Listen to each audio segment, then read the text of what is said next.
আমাদের মধ্যে উপস্থিত হয়েছে উত্তর 24 পরগনার আইএনটিসির সভাপতি এবং জগদ্দল বিধানসভা কেন্দ্রের বিধায়ক সোমনাথ দা, তাকে মঞ্চে আসার জন্য অনুরোধ করছি। যে কথা বলছিলাম, বক্তব্য বেশিক্ষণ রাখবো না, কারণ বিধায়ক সাহেব আছেন এবং অন্যান্য বক্তা আছে। যে মমতা বন্দ্যোপাধ্যায়ের যে উন্নয়ন, আমার যে সমস্ত সিপিএমের কর্মীর মায়েরা বোনেরা যারা 500 টাকা করে লক্ষ্মী ভান্ডার পাচ্ছিলেন এবং এসসি সম্প্রদায়ের মা বোনেরা যারা 1000 টাকা করে লক্ষ্মী ভান্ডার পাচ্ছিলেন, মমতা বন্দ্যোপাধ্যায় আপনাদের আবার উপহার স্বরূপ 500 টাকাটা 1000 টাকা এবং 1000 টাকাটা 1200 টাকায় আজকের আপনাদের উপহার দিয়েছে। মার্ক্সবাদী কমিউনিস্ট পার্টি যারা এখানে কর্মী আছে তার কাছে আমি প্রশ্ন রাখতে চাই। আমার বিশ্বাস আপনি আপনার স্ত্রীর হাতে কোন মাসে 500 টাকা হাত খরচ হিসাবে আপনি দিতে পারেননি। ভারতীয় জনতা পার্টি যদি কোনো কর্মী আমার বক্তব্যে কান দিয়ে থাকে, আপনার স্ত্রীর হাতে প্রত্যেক মাসে আপনি কোনোদিন 1000 টাকা হাত খরচ হিসাবে দিতে পারেননি। কিন্তু মমতা বন্দ্যোপাধ্যায় মায়েদের জন্য আজকের 1000 টাকা এবং 1200 টাকা লক্ষ্মী ভান্ডার উপহার দিয়েছেন। তাই তো আজকে সিপিএমের যে সমস্ত কমরেড আছেন তার স্ত্রী আজ তার স্বামীকে বলতে শুরু করেছে, চলো এবারে 2024 সালে মমতা বন্দ্যোপাধ্যায় যে প্রার্থী ব্যারাকপুরে দাঁড়িয়েছে পার্থ ভৌমিককে জোড়া ফুলে ভোটটা দিতে হবে। সিপিএমের কর্মী তখন বলছেন, তুই কি বলছিস? 34 বছর সিপিএমের ঝান্ডা বলে ইনকলাব জিন্দাবাদ বলেছি আমি এই এলাকায় সিপিএমটা প্রতিষ্ঠিত করেছি। তখন তার স্ত্রী তার কাছে প্রশ্ন করো, 34 বছর তুমি সিপিএম করেছো, কোনোদিন আমাকে 1000 টাকা দিতে পারোনি। আমার বাবা মায়ের অসুস্থ অবস্থায় আমি ফল নিয়ে যেতে চাই, কোনোদিন দিতে পারোনি। আজকের মমতা বন্দ্যোপাধ্যায় আজকের 1000 টাকা দেওয়ার কারণে তুমি অসুস্থ হলে আমি শঙ্করপুরের মোড় থেকে ফল কিনে তোমাকে খাওয়াই, মমতা বন্দ্যোপাধ্যায়ের দেওয়া টাকা। তাই এবারের ভোট মমতা বন্দ্যোপাধ্যায়কে দিতে হবে। এই আওয়াজ সারা বাংলায় শুরু হয়েছে। তাই এলাকার মা বোনেদের কাছে আবেদন রাখবো, এই এলাকার মুসলিম সমাজ এবং আমরা হিন্দু সমাজের মানুষ আমরা একসঙ্গে বসবাস করছি, এটা কিন্তু অর্জুন সিং পছন্দ করছে না। আপনারা নিশ্চয় জানেন হেমন্ত শর্মা আসামের মুখ্যমন্ত্রী, তিনি সেখানে 700 মাদ্রাসা ভেঙে দিয়েছে। আর এখানকার বিজেপির যিনি প্রার্থী অর্জুন সিং আজানের বিরুদ্ধে কেস ঠুকে দিয়েছেন। সাংবাদিকদের বলছেন ভোরের বেলা যখন আজান হয় আমার নাতির ঘুম ভেঙে যায়, নাতির নাকি ঘুম হয় না। কিন্তু আমরা যারা এক জায়গায় বাস করি, হিন্দু মায়েরা সন্ধ্যাবেলায় 7 বাজায়, মুসলিম সমাজের মানুষ সন্ধ্যাবেলা আজান দেয়, আমাদের কোনো সমস্যা হয় না। সমস্যা হয়েছে অর্জুন সিং এর। তাই এলাকার মুসলিম সমাজে কে সিপিএম কে আইএসএফ কে তৃণমূল এটা দেখার আমার মনে হয় প্রশ্ন ওঠে না। প্রশ্ন উঠবে একটা, অর্জুন সিং এর বিরুদ্ধে আপনাদের 20 তারিখে পার্থ ভৌমিককে জোড়া ফুলে ভোটে জিতাতে হবে, এই শপথ আপনাদের নিতে হবে। আর হিন্দু যে সমস্ত মা বোনেরা আছেন আপনাদের কাছে আমার একটা প্রশ্ন, আমরা বাঙালি, আমরা দুর্গা পুজোকে শ্রদ্ধা করি, ভালোবাসি। সেই পুজোয় আমরা হিন্দু মুসলমান সবাই আনন্দ উপভোগ করে, আপনাদের পুজোয় হয়তো কষ্ট হতে পারে, তার জন্য মমতা বন্দ্যোপাধ্যায় দুর্গা পূজায় সমস্ত রেস্ট্রি ক্লাবকে 70,000 করে টাকা দিয়ে দুর্গা পুজোয় সাহায্য করে। আপনাদের জোটবদ্ধভাবে মমতা বন্দ্যোপাধ্যায়কে ভোট দিতে হবে। এলাকার মানুষের কাছে একটাই আবেদন রাখবো, বোতাম এমন ভাবে আমাদের টিপতে হবে মানুষের সঙ্গে। 20 তারিখের বোতাম আমরা টিপবো। আমি আমডাঙ্গার ছেলে, আমি দায়িত্ব নিয়ে বলে যেতে চাই, সোমনাথ দা আমাকে হয়তো ভালোভাবে চেনে না, আমি কিন্তু পুরাতন 1998 সাল থেকে দলটা করে আসছি। অর্জুন সিংকে আমি ভালো চিনি, কারণ সে এক সময় আমার রাজনৈতিক নেতা ছিল। তাকে আমরা 19 সালে আমডাঙ্গা থেকে 37,000 ভোটে আমরা হারিয়েছিলাম। আমি দায়িত্ব নিয়ে বলে যাই, এবারে বিধানসভা আমডাঙ্গা থেকে ওইটাকে আমরা 50,000 ভোটে আমরা পার্থ ভৌমিককে লিড দেবো। সোমনাথ দার কাছে আমার অনুরোধ, আপনি জগদ্দলে বেশি নয় 10,000 লিড দেন, আমরা 50,000 আমডাঙ্গা থেকে লিড দেবো। এই কথা বলে সবাইকে শুভেচ্ছা ধন্যবাদ জানিয়ে আমার সংক্ষিপ্ত বক্তব্য এখানে শেষ করলাম। জয় হিন্দ, বন্দে মাতরম, তৃণমূল কংগ্রেস জিন্দাবাদ, মমতা বন্দ্যোপাধ্যায় জিন্দাবাদ। ধন্যবাদ জানাই রবিউল ইসলামকে তার মূল্যবান বক্তৃতা রাখার জন্য। রবিউলরা যদি 50,000 দেয়, আমাদের 10,000 দিচ্ছে, আমরা 30,000 দেবো, এটা রবিউল জেনে রাখুক। আমরা আমাদের বিধায়ককে মঞ্চে আহ্বান জানাবো। আমাদের মাঝে উপস্থিত হয়েছে আমডাঙ্গা বিধানসভার তৃণমূল কংগ্রেসের অন্যতম কাণ্ডারি লড়াকু নেতা তোয়েব মণ্ডল, তাকেও অনুরোধ করবো মঞ্চে আসার জন্য। বিধায়ক সাহেবকে বলবো তোয়েবটাকে নিয়ে মঞ্চে আসার জন্যে। আমরা অঞ্জনা রায়কে অনুরোধ করব আমাদের তৃণমূল কংগ্রেস নেত্রী শিল্পী চ্যাটার্জিকে বরণ করে নেওয়ার জন্যে। আমরা এবং পুষ্পস্তবক দিচ্ছেন অঞ্জনা রায়। আমরা বরণ করে নেব আমাদের বিধায়ক, আমাদের সকলের অভিভাবক, উন্নয়নের কাণ্ডারি, যার নেতৃত্বে জগদ্দল বিধানসভা আবার তৃণমূল কংগ্রেসের নতুন লড়াইয়ের উদ্দীপনা পেয়েছেন, সেই সোমনাথ শ্যামকে বরণ করে নিচ্ছেন জিন্না, আমাদের তৃণমূল কংগ্রেস নেতা।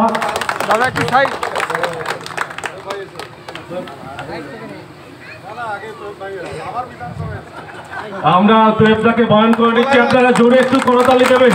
আমডাঙ্গা বিধানসভায় তৃণমূল কংগ্রেস যে লড়াই লড়ছে তোয়েবদার নেতৃত্বে, তোয়েবদারা 50,000 দেবে বলছে, কিন্তু আমরাও পিছিয়ে থাকবো না, আমরাও 4 তারিখ গুনে নেবো ভোট। তোয়েবদাকে পুষ্পস্তবক দিয়ে বরণ করে নিচ্ছেন জিন্না।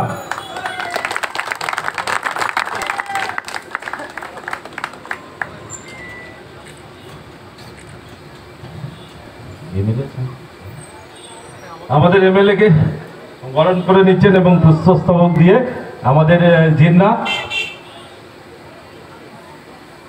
একটু জোরে করতালি দেবেন।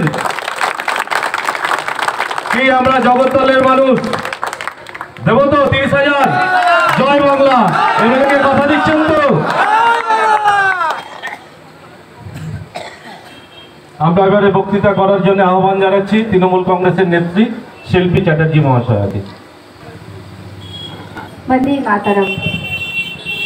জাতীয়তাবাদী গৈরিক অভিনন্দন জানাই। সর্বপ্রথমে আমার সামনে যে মামাটি মানুষ সমবেত হয়েছেন তাকে আমার কুর্নিশ জানাই, প্রণাম জানাই, আদাব জানাই, সালাম জানাই।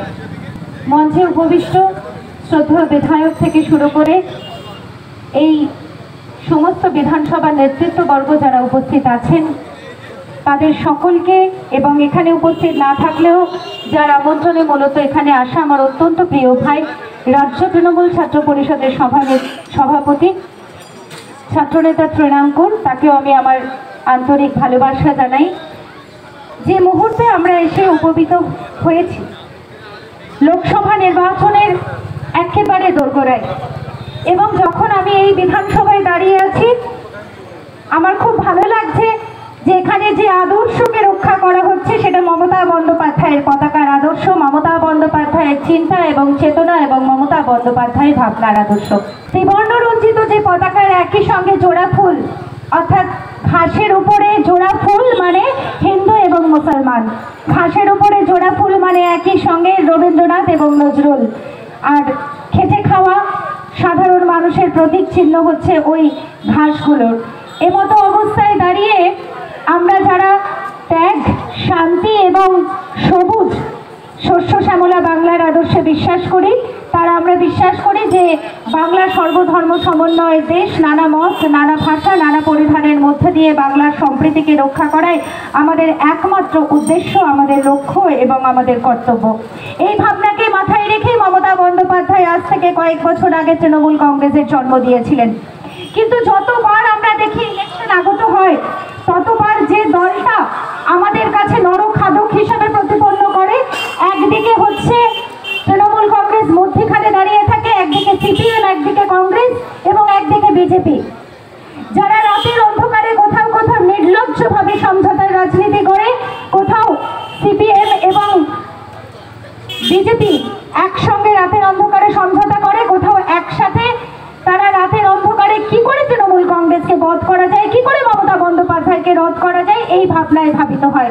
কিন্তু আমরা কেউ ভাবি না যে মমতা বন্দ্যোপাধ্যায় রাজ্যের এই 24 কোটি টাকা, কোথাও 26 কোটি টাকার ডেফিসিয়েন্সির পরেও, লক্ষ কোটি টাকা ডেফিসিয়েন্সির পরেও কিভাবে পশ্চিমবাংলার উন্নয়ন করছেন।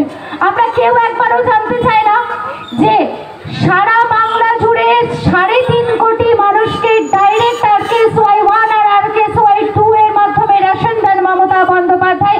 কেন সেই মানুষগুলোকে সেন্ট্রাল গভর্নমেন্ট রেশন দেয় না, আমরা কেউ নরেন্দ্র মোদীর কাছ থেকে প্রশ্ন করতেও পারি না, আমরা জানতেও পাই না।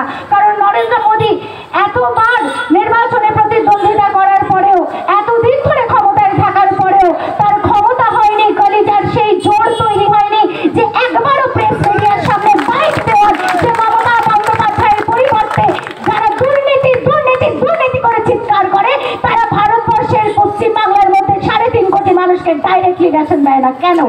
ওদের ঝাল ধরে, ওদের গাত্রদাহ হয় যখন আমরা বলি যে বিনা পয়সায় রেশন আমরা দিই। আপনারা শুনে রাখুন, যখন 26 লক্ষ কোটি টাকার উপরেও ডেফিসিয়েন্সি আমাদের পাওনা, আপনার আমার টাকা, সেগুলো নরেন্দ্র মোদী কিংবা অমিত শাহের বাবার টাকা নয়। প্রতিদিন আমরা রাজস্ব আদায় করি, বাংলা থেকে রাজস্ব দেয়, জিএসটি দেয়। পূর্ববর্তী বক্তারা বলছিলেন কত বড় নির্লজ্জ হলে আমার ডান দিকে ওষুধের দোকান আছে, দেখুন সুগার থেকে, প্রেশার থেকে, এমনকি ক্যান্সার, জীবনদায়ী ওষুধের দাম পর্যন্ত নরেন্দ্র মোদী বাড়িয়ে দিয়েছে। তারপরেও বড় বড় ফ্ল্যাগ ফেস্টুন ব্যানারের মধ্যে দিয়ে ওরা বলছে अच्छे दिन। আর কি বলছে? মোদী কা গ্যারেন্টি। ভাই কিসের গ্যারেন্টি? জিজ্ঞেস করুন পশ্চিমবাংলায় 3.5 কোটি মানুষ রেশন পায় না কেন? RKSY1 আর RKSY2 এর পরেও ভর্তুকি দিয়ে যে আপনাদের SPHH এর রেশন দেন মমতা বন্দ্যোপাধ্যায়, আমরা ডাইরেক্ট চ্যালেঞ্জ করছি। এখানে যারা আছেন আমি জানি অনেকে তৃণমূল মনস্ক, কিন্তু যতদূর আমার আওয়াজ পৌঁছে যাচ্ছে, যদি কোনো CPM আমার কথা শোনে, বিজেপি কোনো কথা শোনে, কলিজার যদি জোর থাকে, জিগার থাকে, এই মাইকটা দিয়ে চ্যালেঞ্জ করলাম, তোমরা বলো আমরা যে পরিসংখ্যান নিচ্ছি সেটা মিথ্যে কিনা। শুধুমাত্র বড় বড় ভাষণ আর বড় বড় লেকচার। আর মোদি বলে আপনার গ্যারেন্টি হ্যাঁ, মোদি সরকার কা গ্যারেন্টি হ্যাঁ। মোদি এক মুখে কত কথা বলেন আমার জানা নেই। কিছুদিন আগে নরেন্দ্র মোদি বলছেন मैं तो फकीर आदमी हूँ, मेरा क्या है, लोटा लेके चल बसूंगा। আরে ফকিরের গ্যারেন্টি আবার কি থাকে? ফকির তো আজ এখানে কাল ওখানে। তুমি চুরি করে যদি বিদেশে পালাও, আমরা ধরতে যাবো নাকি? এই যে কালকে একজন ধরা পড়লো, এতদিন খুব সন্দেশখালি ভালো লাগছিল না, সন্দেশখালি মমতা বন্দ্যোপাধ্যায় শাস্তি দিয়েছেন। সন্দেশখালির যে বিজেপি নেতা ছিল, সে এতদিন ধরে বসেছিল ওখানে, একটাও বিজেপি ফুটেজ করে পাঠাতে পারলো না। এত কিছু হচ্ছিল, ইডি পাঠালাম, মমতা ব্যানার্জি দমলো না, CBI পাঠালাম, মমতা ব্যানার্জি দমলো না। তাহলে কিছু একটা করো।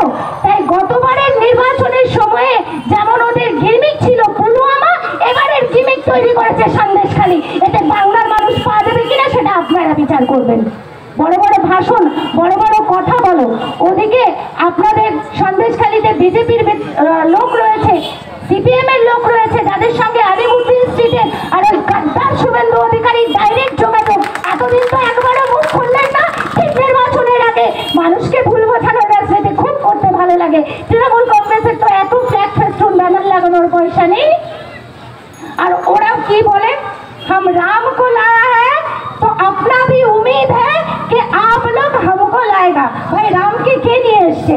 ভারতবর্ষের বহু আগে সনাতন ধর্মে রাম ছিল, রাম আছে, রাম থাকবে। আমরা কতদিন জানি যে ওস্তাদ বড়ে গোলাম আলী খাঁ, যিনি একজন পাকিস্তানি গজলকার ছিলেন, যার বিখ্যাত উন্মনা করা ঠুংরি ইয়াদ পিয়া কি আয়ে হায় রাম, যেদিন এটা পাকিস্তানে রেকর্ড হয়েছিল, সেই দিনকে সেই ক্ষণে পাকিস্তান দূরভাষ তাকে ডেকে পাঠিয়ে বলেছিল যে আপনার এত সুন্দর গজল থেকে আপনি যদি বারে গোলাম আলী খাঁ সাহেব রাম শব্দটাকে বাদ দেন, আপনার কিছু যায় আসবে না। আপনি পাকিস্তান তো রাম নামটাকে বাদ দিন। যে বারে গোলাম আলী খাঁ সাহেব পাকিস্তানের নাগরিকত্ব ছেড়ে দিয়ে সেদিনই ভারতবর্ষের রাষ্ট্রপতিকে ফোন করে সারা জীবনের জন্য পশ্চিম বাংলার কলকাতাতে থেকে গেছিলেন, বলেছিলেন আমার গজল থেকে রাম নাম বাদ দিলে আমিও পাকিস্তান ছেড়ে দেব। সেই মুসলমান ভাইদের যারা বঞ্চিত করতে চায়, যারা গাদ্দার বলে, আমরা তাদের বলি তোমরা রাম নামটাকে মুছে দিয়েছিলে বলে যে পাকিস্তান থেকে ছেড়ে চলে এসেছিল, সেই মুসলমান ভাইদেরই রক্ত বইছে, আমাদেরও ধমনীতে বেরিয়েছে। ভারতবর্ষের স্বাধীনতা সংগ্রামে যেদিন নেতাজি সুভাষচন্দ্র বোস সর্বপ্রথমে তিনি আমাদের চোখে, ইংরেজ সরকারের চোখে ধুলো দিয়ে পালিয়ে গেছিলেন, সেদিন তার প্রধান সহকারী যাত্রা যে ছিল সে হচ্ছে ওস্তাদ আবু তাহের। সে বলে ছিল, সেদিন তিনটে ছিল। একটা কোরআন শরীফ ছিল নেতাজি সুভাষচন্দ্র বোসের কাছে, একটা গীতা ছিল, আর একটা ছিল পথের দাবি, যেটা শরৎচন্দ্র বোসের লেখা। সেটাকে মেনে তিনি ছেড়ে দিয়েছিলেন। তিনি বলেছিলেন, আবু আমি তো সবকিছু ছেড়ে আসছি, তুমি ছাড়ছ না কেন? বলছে, আমার নেতাজি যখন দেশের জন্য প্রাণ দিতে পারে, তাহলে এই ক্ষুদ্র আবু পারে না? আমি চ্যালেঞ্জ করছি বিজেপি, যে তোমরা বলো ভারতবর্ষের স্বাধীনতাতে যত রক্ত মুসলিম ছড়িয়েছে, তত রক্তই যদি হিন্দু ছড়িয়ে থাকে, নেতাজি ছড়িয়েছে, তত রক্তই যদি আবু ছড়িয়ে থাকে, তোমরা একটা স্বাধীনতা সংগ্রামীর নাম বলো, বুকের পাটা কেঁপে যাবে। কারণ নাথুরাম গডসে তোমরা হত্যা করেছো, সেদিনের স্লোগান ছিল তোমাদের জয় শ্রীরাম। তাই আমার মমতা ব্যানার্জি পাগলি নন। আমার মমতা ব্যানার্জি চান পশ্চিমবঙ্গে কি ভারতবর্ষে আর কোনো নাথুরাম গডসের হাতে যেন আর কোনো গান্ধীজিকে হত্যা হতে না হয়। আরএসএস তোমাকে ধিক্কার জানাই, তুমি আমার দেশপ্রেমীদের হত্যা করো। তাই আমরা প্রতিবাদ জানাতে এসেছি। এই বিজেপিকে আপনারা ভোট দেবেন? রাম নামের নামে যারা ভোট চায়, ওরা কি বলে? भारत का बच्चा बच्चा जय श्री राम बोलेगा, एक ही नारा एक ही नाम हर घर में गूंजेगा। আমরা কি বলেছি? রাজনীতি কিসের জন্য? সকলের জন্য অন্ন দেওয়ার জন্য, সকলের জন্য বস্ত্র দেওয়ার জন্য, সকলের জন্য বাসস্থান দেওয়ার জন্য রাজনীতি। রাজনীতি ধর্মের জন্য নয়। অ্যারিস্টটল রাষ্ট্রবিজ্ঞানী তিনি কি বলেছেন? ধর্ম জ্ঞানীর কাছে মিথ্যা, মূর্খের কাছে সত্য, আর শাসকের কাছে অস্ত্রস্বরূপ। নরেন্দ্র মোদী আজকে বিভেদের রাজনীতি করছে। নরেন্দ্র মোদী জানে যেদিন পাকিস্তান ভাগ হয়েছিল, সেই পাকিস্তান ভাগ হওয়ার দিনকে যে মানুষটা আলী জিন্নার সঙ্গে পাকিস্তানে চলে যায়নি, সেই মানুষটা হচ্ছে আলী জিন্নার একমাত্র কন্যা। তার নাতিকে, মেয়েকে নিয়ে, ছেলেকে নিয়ে ভারতবর্ষে থেকে গেছিল। মা বোনেরা যে বম্বে ডাইনের চাদর ব্যবহার করেন, সেটা আলী জিন্নার মেয়ে। যে ব্রিটানিয়া বিস্কুটে চুবিয়ে চা খান, সেটা আলী জিন্নার মেয়ে। আলী জিন্না একদিন দুঃখ করে ভারতবর্ষের রাষ্ট্রপতিকে চিঠি লিখেছিলেন, আরে মূর্খ নরেন্দ্র মোদী আর মূর্খ এখানকার বিজেপির নেতারা ভারতবর্ষের ইতিহাসটা পড়ুন। চিঠি লিখে বলেছিল, मैं तो पाकिस्तान में चला आया, मेरा दिल तो हिंदुस्तान में छोड़ आया, मेरा बेटी तो वहाँ रह गई, ये हिंदुस्तान का जमीन है, এটা হিন্দুস্তানের মাটি। তাই সেখানে দাঁড়িয়ে মমতা বন্দ্যোপাধ্যায় যখন সম্প্রীতির কথা বলেন, ওদের গাত্রদাহ হয়। আমরা যখন মুসলিমদের ইমাম ভাতা দিই, তখন ওদের গাত্রদাহ হয়।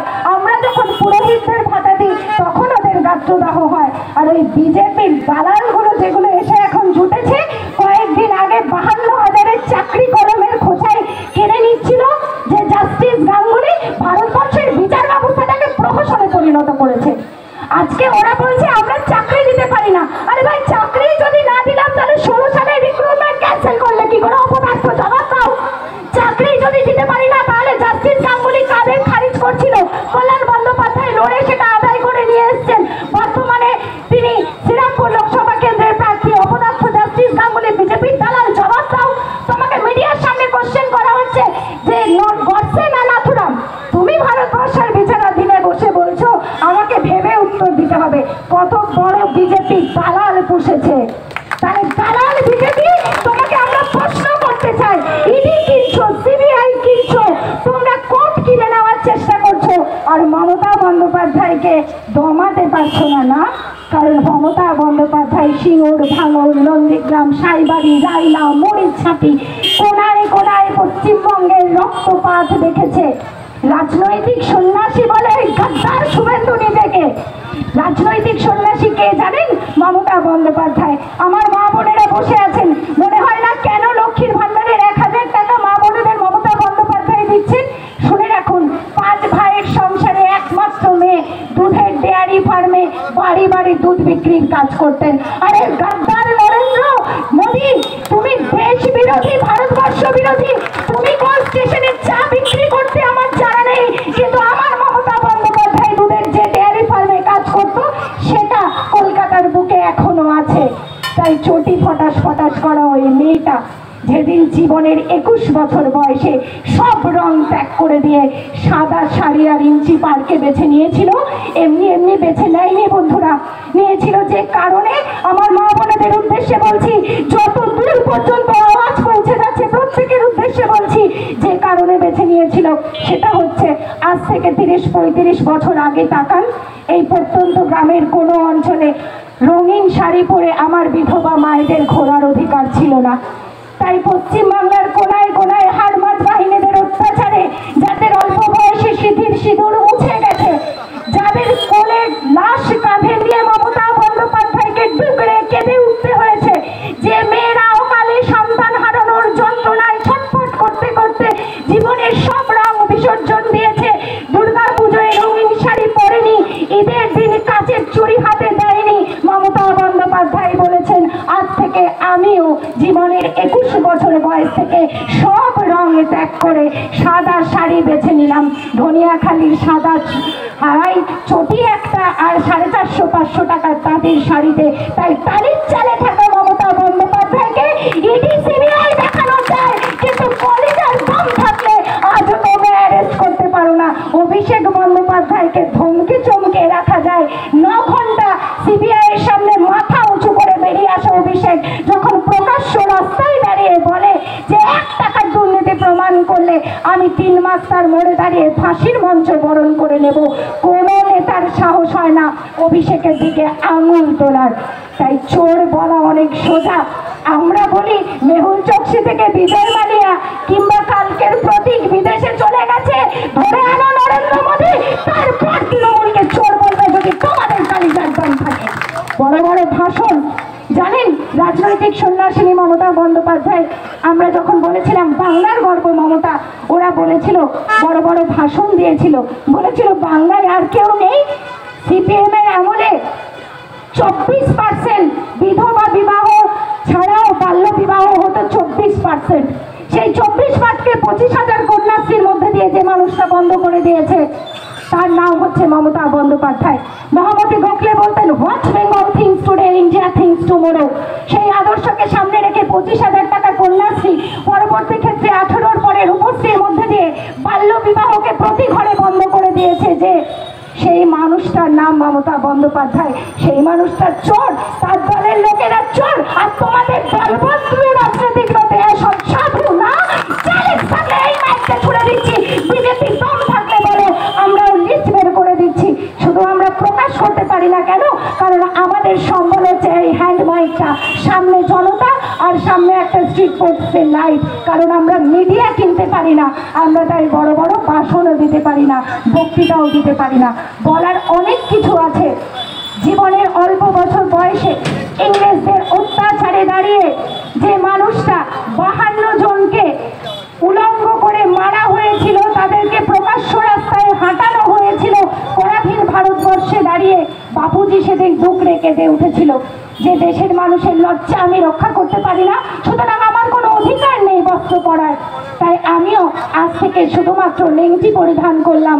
গান্ধীজি তারপরের দিন থেকে আর কোনোদিন নিজের শরীরে সম্পূর্ণ বস্ত্র পরেননি। আমার মমতা বন্দ্যোপাধ্যায় সিঙ্গুর, ভাঙন, নন্দীগ্রাম, সাইবাড়ি, রায়না, মরিচঝাপি হওয়া থেকে শুরু করে পশ্চিমবঙ্গে কোনায় কোনায় গণহত্যার প্রতিবাদে আর কোনোদিন নিজেকে রঙিন করে সাজিয়ে তুলেননি। সেই মানুষটা রাজনৈতিক সন্ন্যাসিনী নয়। আমার মা বোনেরা জবাব দেবেন না? 1000 টাকার বিনিময়ে আমার মা বোনেদের আজকে কারোর কাছে হাত পাতাটা বন্ধ করে দিয়েছেন মমতা বন্দ্যোপাধ্যায়। কম বড় কথা নাকি? কম বড় কথা এটা?